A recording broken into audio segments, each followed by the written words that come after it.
Chers amis internautes, bonsoir et bienvenue à ce 19h.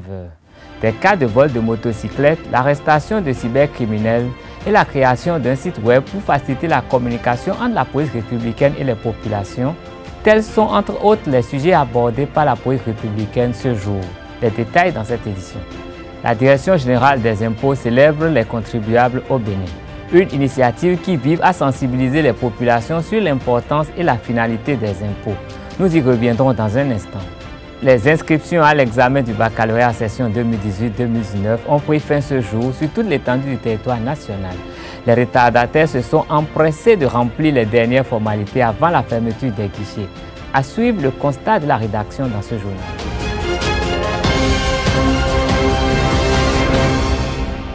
Mesdames et messieurs, bonsoir. La phase des plaidoiries du procès de l'affaire ICC Services et Consorts a démarré ce jour à la Cour de répression des infractions économiques et du terrorisme Criette à Porto-Novo. Les avocats de la partie civile, ceux des accusés et ceux des victimes ne se sont pas entendus en ce qui concerne la présence à la barre de la BCEAO que la partie civile déclare jouir d'une immunité alors que ceux des accusés l'exigent, rappelant que des ministres avaient été gardés à vue avant d'être relaxés. Des échanges faits dans la colère qui ont obligé la Cour à imposer l'ordre. Une suspension est intervenue peu avant 13 h après des débats au cours de la culpabilité ou non de l'État béninois. La police républicaine a organisé une conférence de presse cet après-midi à son siège. Au titre des sujets évoqués par le porte-parole de la police républicaine, les vols des motos perpétrés, la découverte de faux médicaments à l'occasion d'accidents de la circulation et l'arrestation de cybercriminels. Des précisions dans cet extrait. Dans la nuit du dimanche 27 janvier 2019, aux environs de 4 h du matin, une patrouille à moto du commissariat de police du 5e arrondissement de Porto-Novo a croisé dans le quartier Clécamé un piéton portant un sac au cou et un ordinateur portatif en main. À la vue des fonctionnaires de la police républicaine, l'intéressé a pris la fuite. Interpellé après une course-poursuite, il a été retrouvé sur lui les objets ci-après.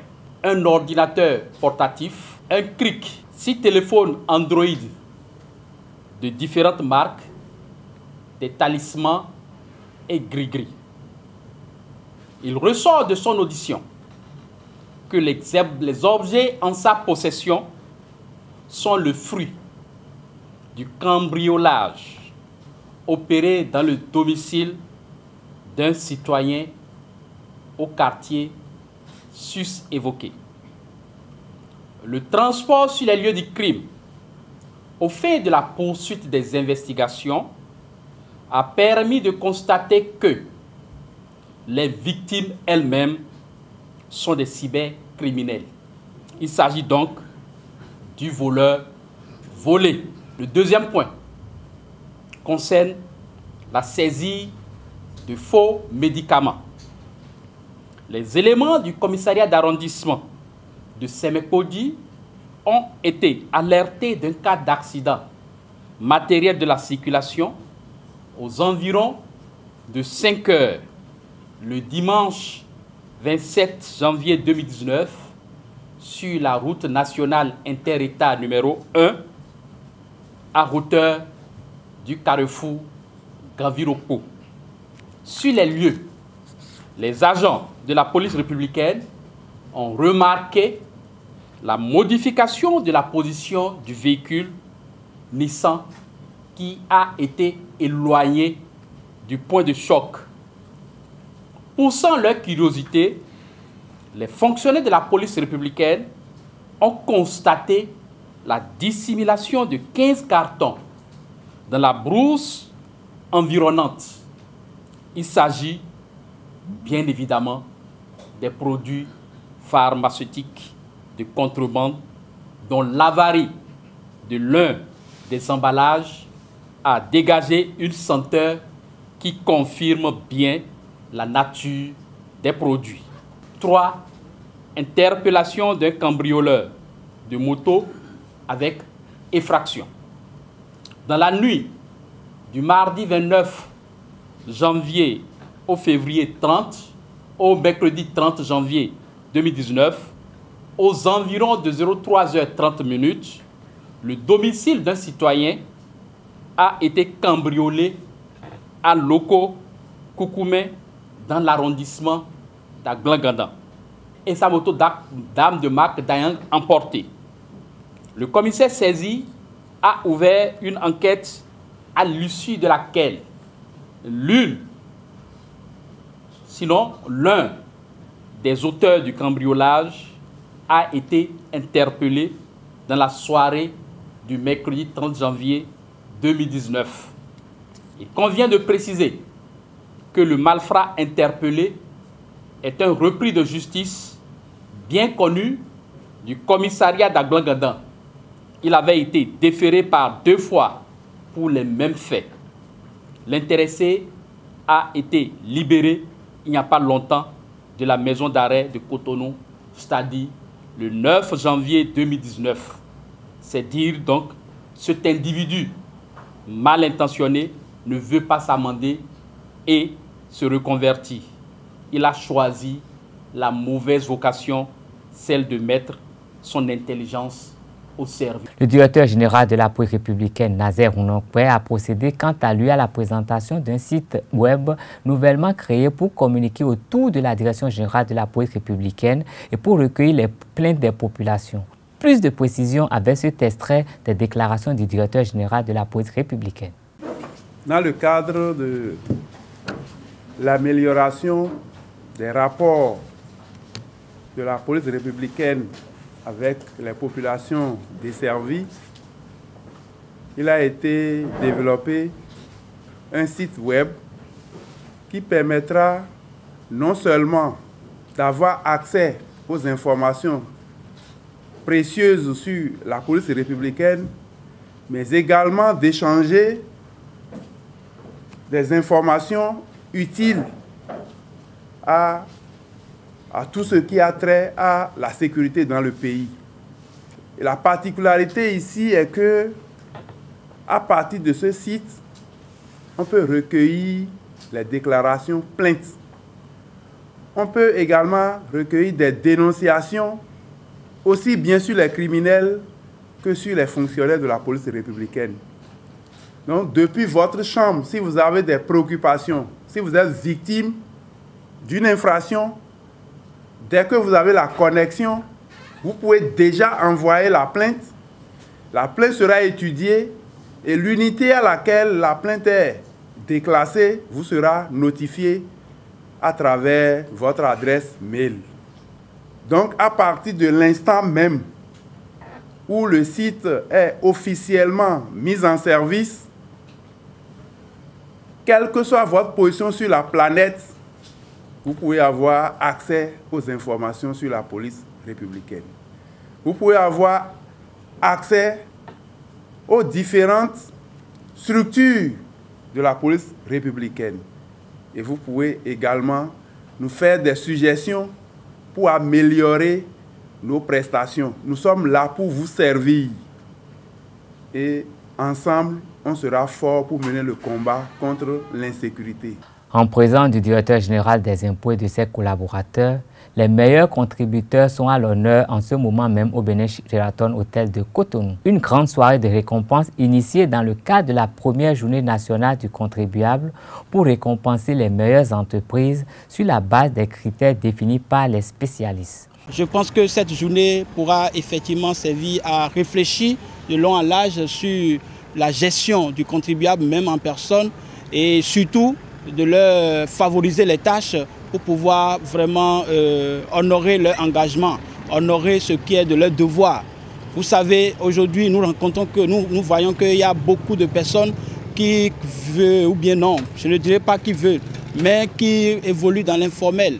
Quelque part, ce n'est pas parce qu'ils n'ont pas envie de payer les impôts, mais c'est juste le temps qu'ils viennent perdre ici parfois pour pouvoir payer leurs impôts. C'est-à-dire, ça le fait de trucs là, du gaspillage, du temps parfois.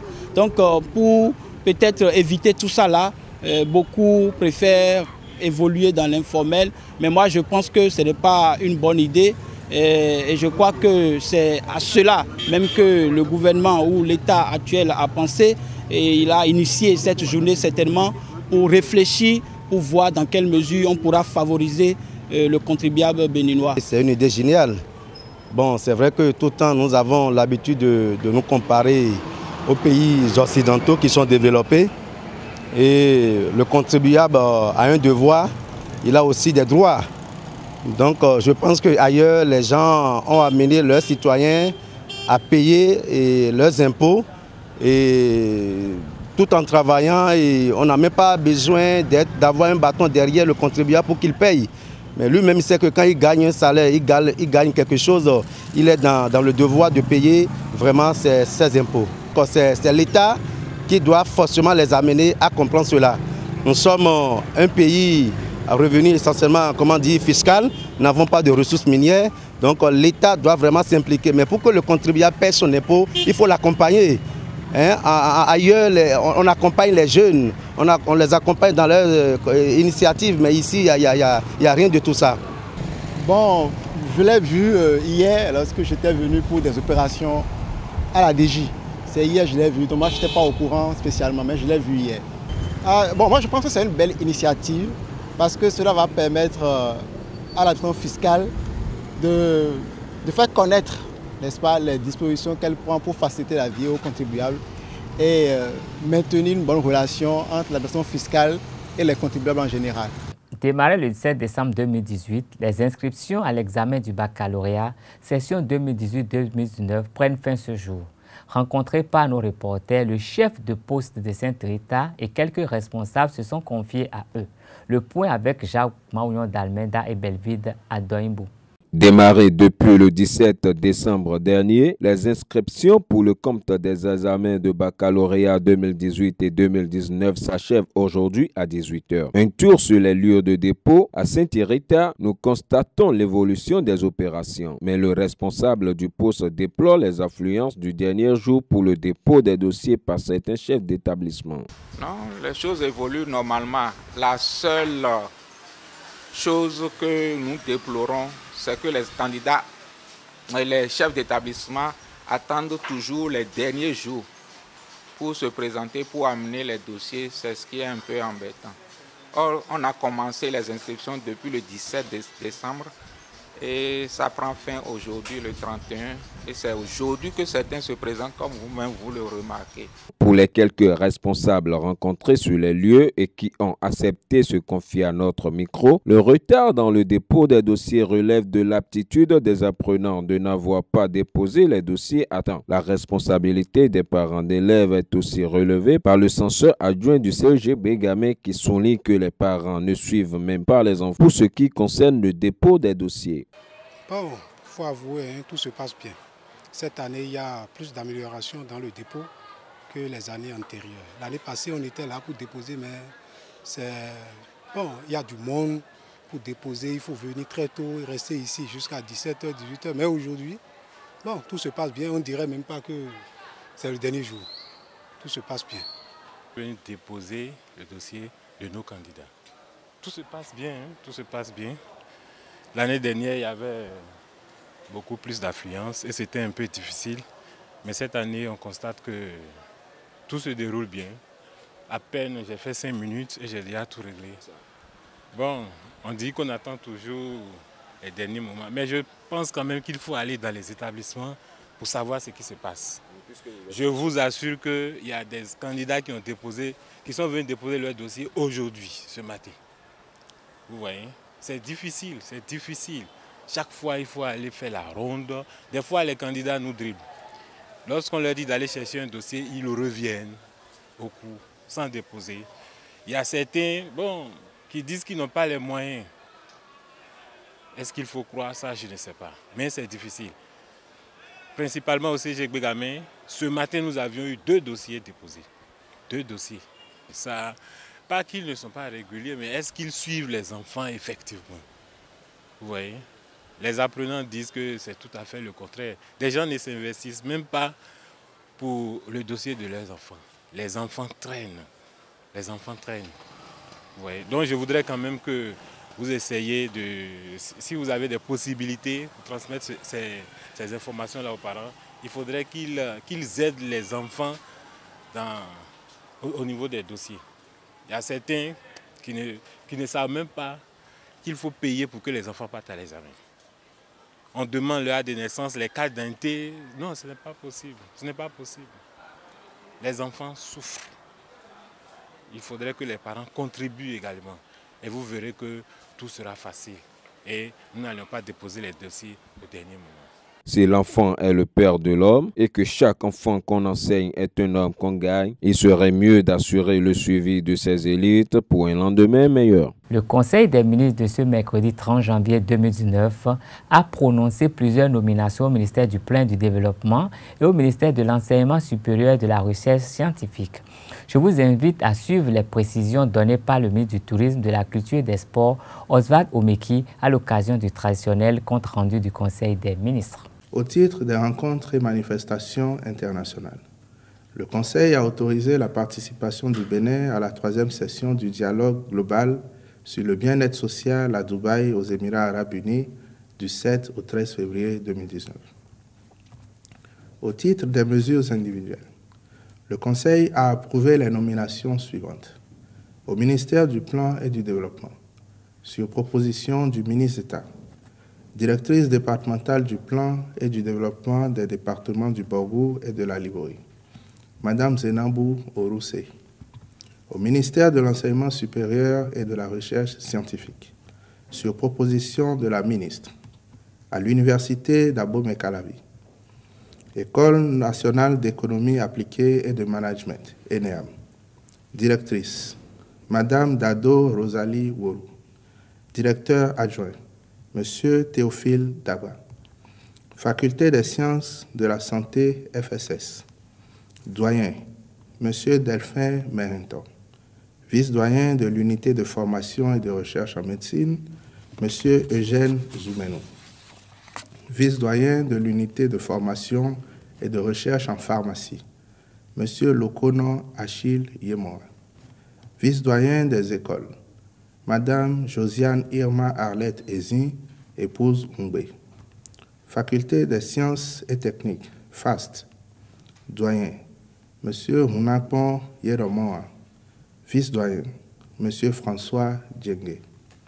Faculté des lettres, langues, arts et communication, FLAC, doyen, Monsieur Pascal Okri Tossou, vice-doyen, Monsieur Vincent Atabavipo. Faculté des sciences humaines et sociales, FACH, doyen, Madame Odile Dossou Guédébé, vice-doyen, Madame Sylvie Deschacus. Faculté de droit et de sciences politiques, FADESP, doyen, Monsieur Komlan Roch David Niawi, vice-doyen, Monsieur Sedagban Hygin Faustin Kakaï. Faculté des sciences économiques et de gestion, FASEG, doyen, Monsieur Denis Aklassato, vice-doyen, Monsieur Théophile Magloire Adrien Wotor. Institut régional de santé publique, IRSP, directeur, Monsieur Edgar Marie Dona Wendo. École nationale d'administration et de magistrature, ENAM, directeur, Monsieur Epiphane Sohwenou, directeur adjoint, Monsieur Komlanvi Prudent Soglomou. École polytechnique d'Abomey-Calavi, EPAC, directeur, Monsieur Guy Alain Alitonou, directeur adjoint, Monsieur François Xavier Fifatin.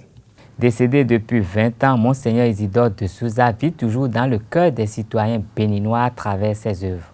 Archevêque de Ouidah d'alors, il a participé à la Conférence nationale des forces vives de la Nation du 19 au 28 février 1990. Au cours de cette conférence réunissant plusieurs acteurs politiques béninois, l'homme de Dieu a joué un rôle majeur dans l'avènement de la démocratie au Bénin. Il a également présidé le Haut Conseil de la République jusqu'à l'installation de la Cour constitutionnelle.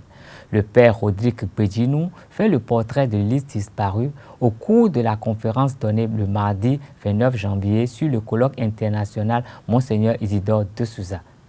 Il a été président du Présidium à la conférence des forces vives de la Nation. Il a été président du Haut Conseil de la République, qui est un peu l'ancêtre de la Cour constitutionnelle. Au-delà de cela, c'est un grand acteur au niveau social, dans plusieurs domaines, éducation, santé, lutte contre les vulnérabilités sociales, un artisan de paix.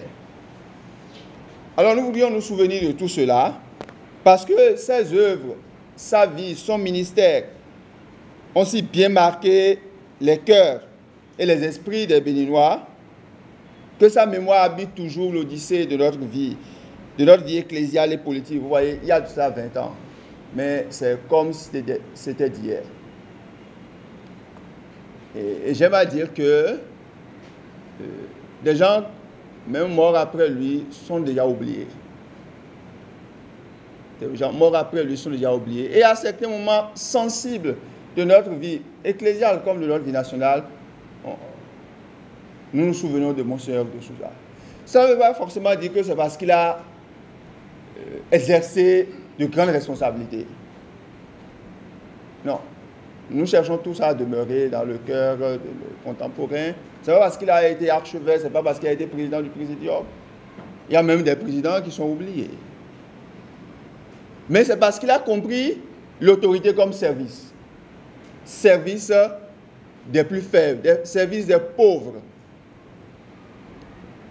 Et non l'autorité comme une opportunité pour se servir ou pour asservir. Et cette phrase est devenue pratiquement une phrase proverbiale. Plaise le ciel qu'aucun bain de sang ne nous éclabousse et ne nous emporte dans ses flots. Et nous évoquons cette phrase quelquefois de manière incantatoire, folklorique. Or, avant de prononcer cette phrase, il a dit la situation est grave. On s'est déjà dit que dès l'ouverture des travaux, quand il a été nommé président du Présidium, il ne passait pas 2 nuits dans le même lit.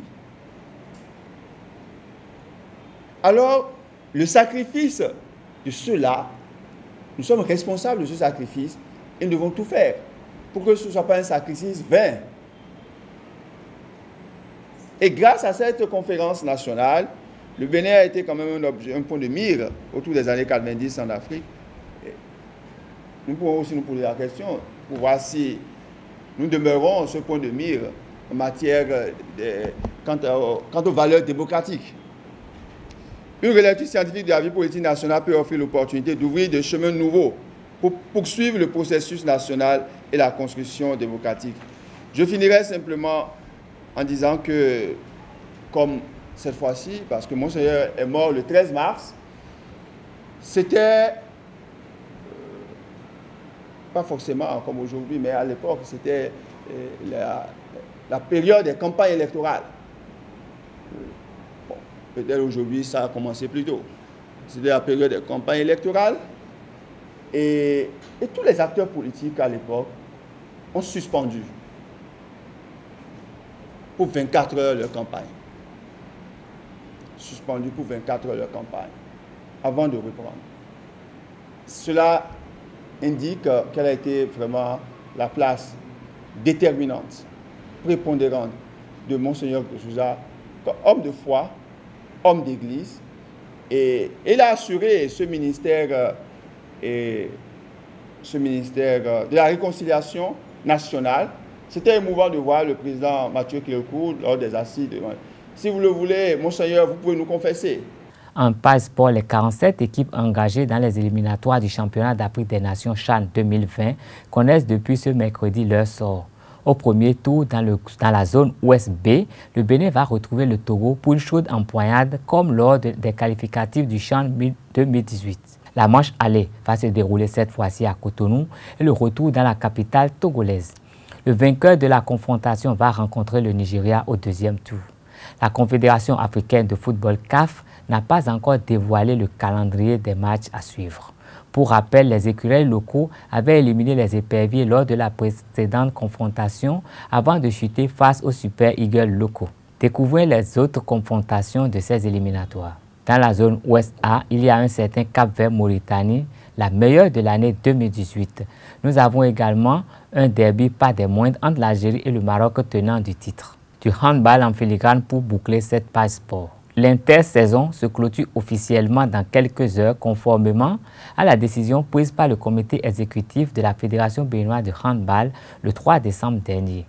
Nous vous rappelons la teneur de cette décision. Le comité exécutif annonce aux différents clubs que les formalités pour la nouvelle saison 2019 sont déjà ouvertes et prennent rigoureusement fin le 31 janvier 2019. Passé ce délai, aucun dossier ne sera accepté sauf autorisation spéciale. Ainsi se referme cette édition. Merci de rester fidèle au programme de Lesare TV. Un seul réflexe, www.lesaretv.pj. Bonsoir.